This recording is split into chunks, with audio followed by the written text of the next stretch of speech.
Lep pozdrav vsem poslušalkam in poslušalcem Radia Prlek iz savinskega konca naše deželice. Sem David iz skupine Up and Downs, no zadnje čase si rečemo krajše UND.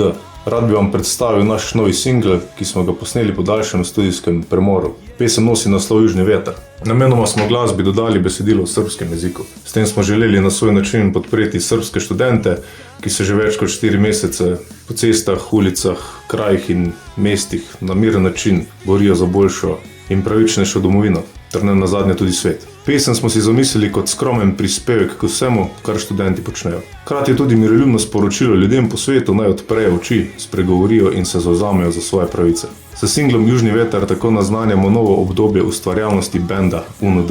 V tem letu bomo izdali še več novega materiala, ki bo v jeseni dobil zaključeno obliko v 3. studijskem albumu. Sledite nam na uradnih kanalih na Facebooku, Instagramu ter seveda YouTubeu. Predvsem pa časi so čudni, bodite uporni.